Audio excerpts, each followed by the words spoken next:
Bihar polytechnic exam 2020 का polytechnic entrance P group का question का विस्तृत सॉल्यूशन दे रहे हैं। यह परीक्षा 26 नवंबर 2020 को आयोजित हुई थी।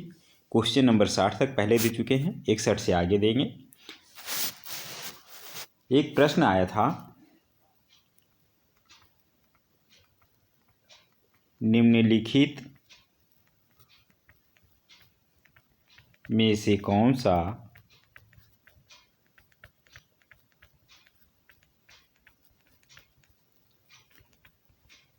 एक बेहतर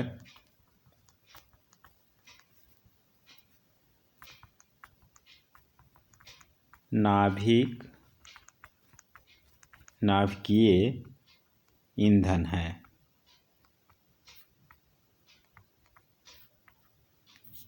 इसमें ऑप्शन में था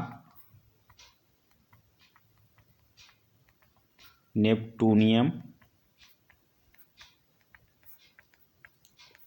239,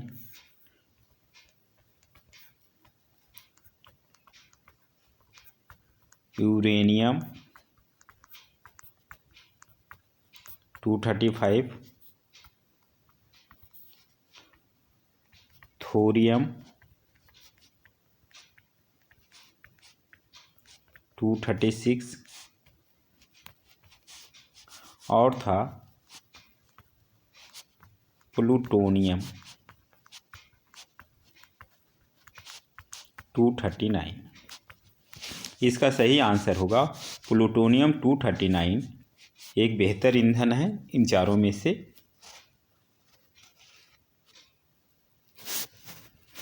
एक प्रश्न आया था, प्रति इकाई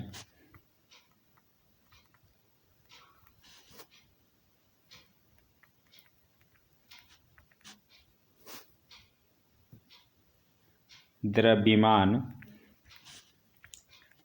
उत्सर्जित ऊर्जा है।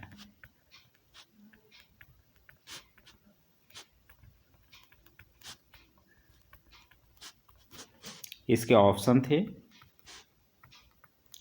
संलयन एवं विखंडन दोनों में समान। ऑप्शन बी था संलयन की अपेक्षा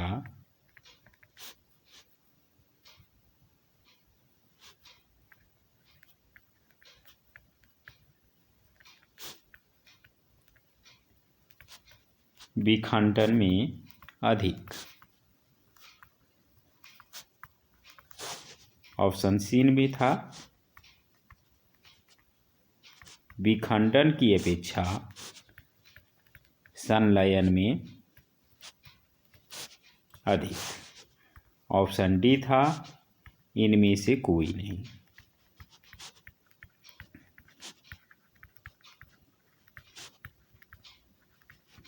इसका सही आंसर होगा प्रति इकाई द्रव्यमान उत्सर्जित ऊर्जा, मतलब बराबर बराबर द्रव्यमान इकाई द्रव्यमान लेंगे तो विखंडन की अपेक्षा संलयन में किसमें ज़्यादा ऊर्जा उत्सर्जित होगी, तो संलयन में ज़्यादा होता है विखंडन की अपेक्षा। तो ऑप्शन सी इसका सही आंसर होगा, विखंडन की अपेक्षा संलयन में अधिक ऊर्जा उत्सर्जित होगा। ऑप्शन सी इसका सही आंसर होगा। एक प्रश्न आया था, प्रयोगशाला में प्रथम संश्लेषित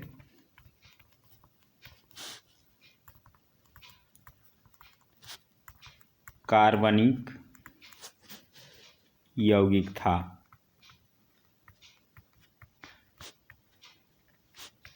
इसके ऑप्शन था यूरिया, C2H5OH,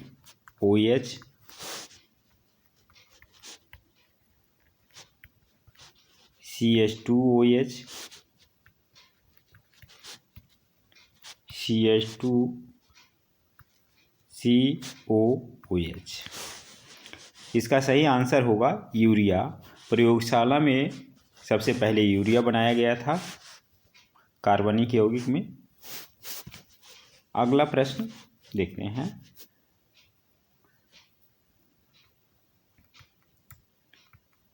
हंकल नियम।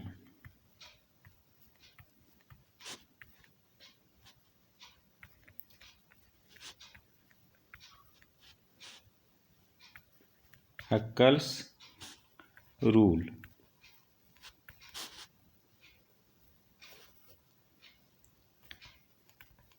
के अनुसार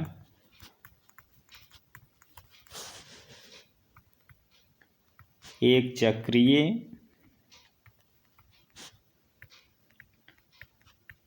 युग्मक यौगिक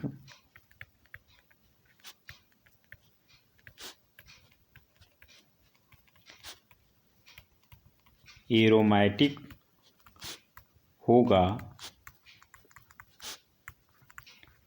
यदि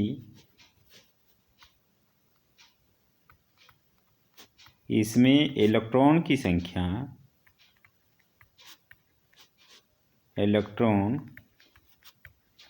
होगा। ऑप्शन में था ए में 4 पाई, बी में था 4n-2 पाई, सी में था 4n+2 पाई,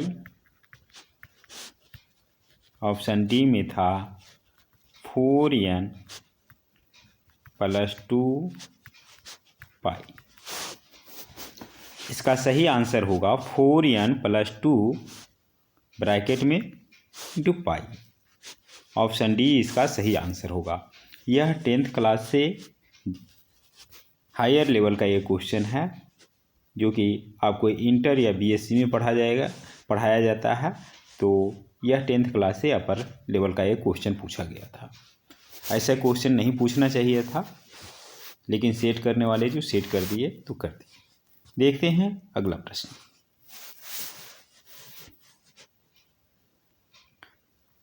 एक प्रश्न आया था, निम्नलिखित में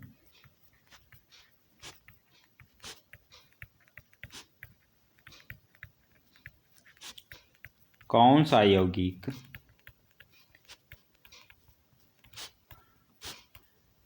प्रकाश सक्रिय है?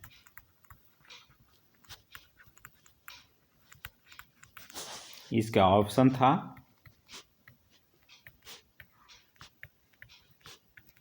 2-क्लोरो-ब्यूटेन,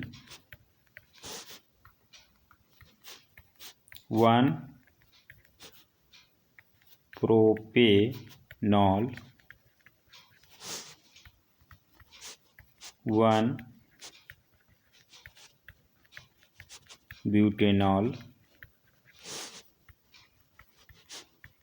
4-हाइड्रॉक्सीहेप्टेन।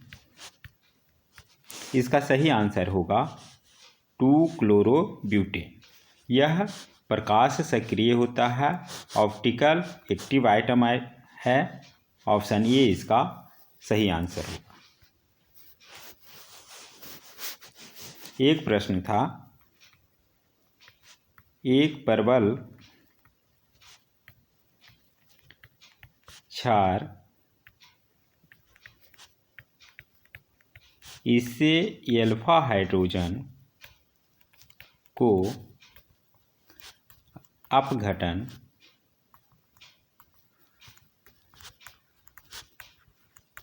कर सकता है।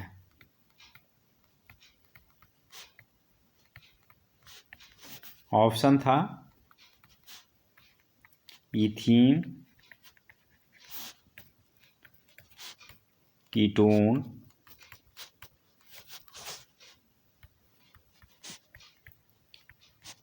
एल्कीन,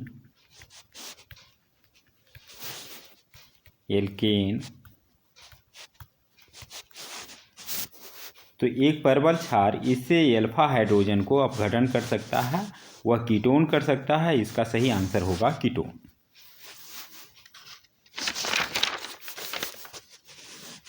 एक प्रश्न था, यह यौगिक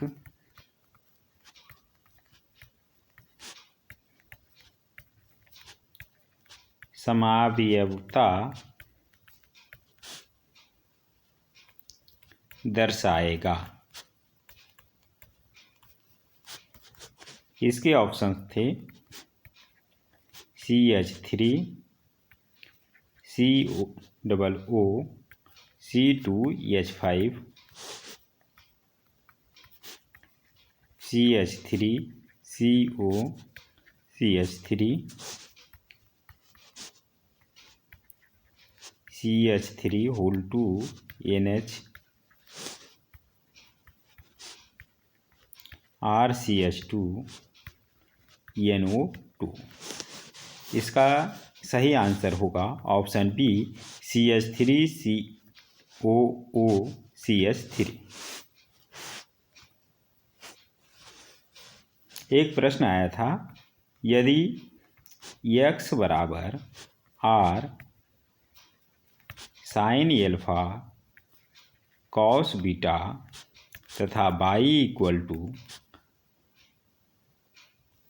R sine alpha sine beta है तथा z बराबर R कॉस एल्फा, तो x square plus y square का मान है।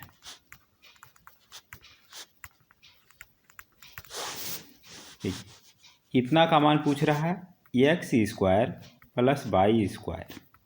x को हम लिख सकते हैं, दिया हुआ है इतना, तो इसका स्क्वायर कर दें। r square sine square alpha into cos square beta plus y square की जगह पे r square sine square alpha sine square beta. इन दोनों में देख रहे हैं r square sine square alpha दोनों में कॉमन है, ब्रैकेट में अंदर बच जाएगा cos square beta plus sine square beta. Formula हम जानते हैं, sine square theta plus cos square theta बराबर 1 होता है, यानी इसका मान 1 हो जाएगा। हमारे पास बच जाएगा r square into sine square alpha, sine square alpha को हम लिख सकते हैं 1 माइनस कॉस स्क्वायर एल्फा। इसे हम लिख सकते हैं, ब्रैकेट तोड़ दीजिए, r square minus r square cos square alpha. इसे हम लिख सकते हैं r square minus r cos alpha का होल स्क्वायर। इसे लिख सकते हैं r square r cos alpha बराबर z है, तो माइनस z स्क्वायर। तो ये तो हल करने वाले बात थी। इसका ऑप्शन था, ए में था r स्क्वायर, ऑप्शन बी में था r square plus z square, C में था r square minus z square और सी में था r स्क्वायर z स्क्वायर। तो इसका आंसर सी वाला होगा, r square minus z square. तो जिन्होंने भी answer r square minus z square लगाया है उनका आंसर बिल्कुल सही है।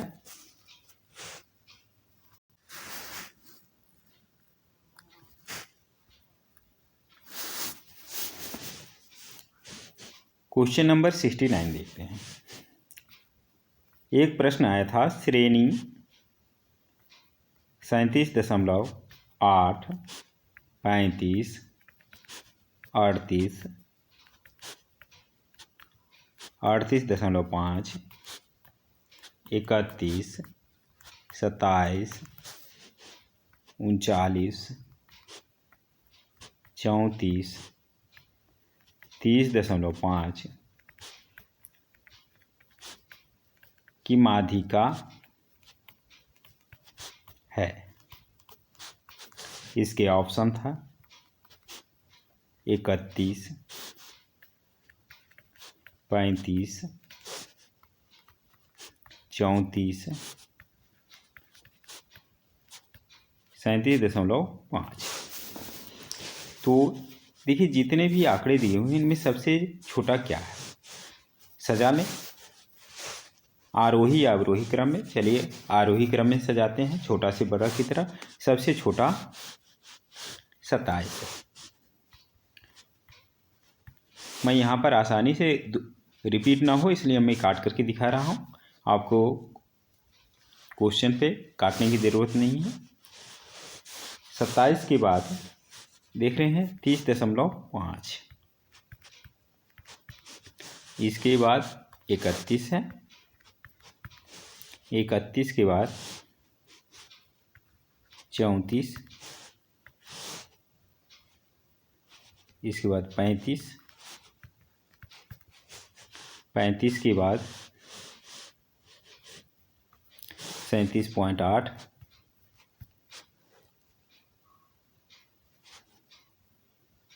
सॉरी 37.5 था, इससे कोई अंतर नहीं पड़ेगा। और इसके बाद 38, 38.8 और 39 है। ऐसा करने के बाद में एक बार ज़रूर गिनती कर लीजिए कि इसमें कितने आंकड़े थे और यहाँ पर सभी का आंकड़े आ गए कि नहीं। 1 2 3 4 5 6 7 8 9 आंकड़े यहाँ देख लीजिए। 1 2 3 4 5 6 7 8 9 आंकड़े। तो देखिए बीच वाला कौन होगा, आगे से 4 आंकड़े हटा दीजिए और पीछे से भी 4 आंकड़े हटा दीजिए। जो बीच का है यही इसकी माध्यिका होगा, 35 है, अर्थात 35 इसकी माध्यिका होगी जो कि ऑप्शन बी में है। 35 इसका सही आंसर होगा। तो जिन्होंने भी आंसर 35 दिया है उनका आंसर बिल्कुल सही है। क्वेश्चन नंबर 70 देखते हैं। एक प्रश्न आया था, आयत चित्र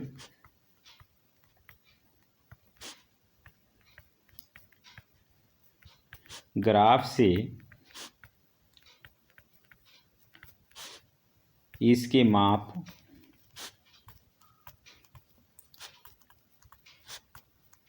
निकालने में सहायक है।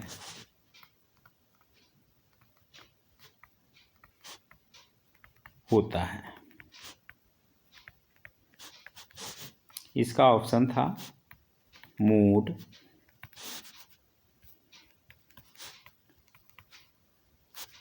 माध्यिका,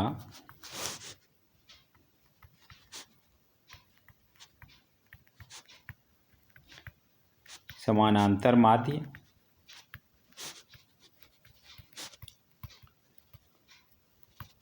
गुणोत्तर माध्य। तो मोड यानी जिसे हिंदी में बहुलक कहते हैं, आयत चित्र की मदद से निकाल सकते हैं। तो इसका सही आंसर जो होगा मोड होगा। तो जिन्होंने भी आंसर मोड लगाया है उनका आंसर बिल्कुल सही है। इस वीडियो में इतना ही। शेष प्रश्नों के साथ जल्द ही मिलते हैं अगले वीडियो में। तब तक के लिए धन्यवाद।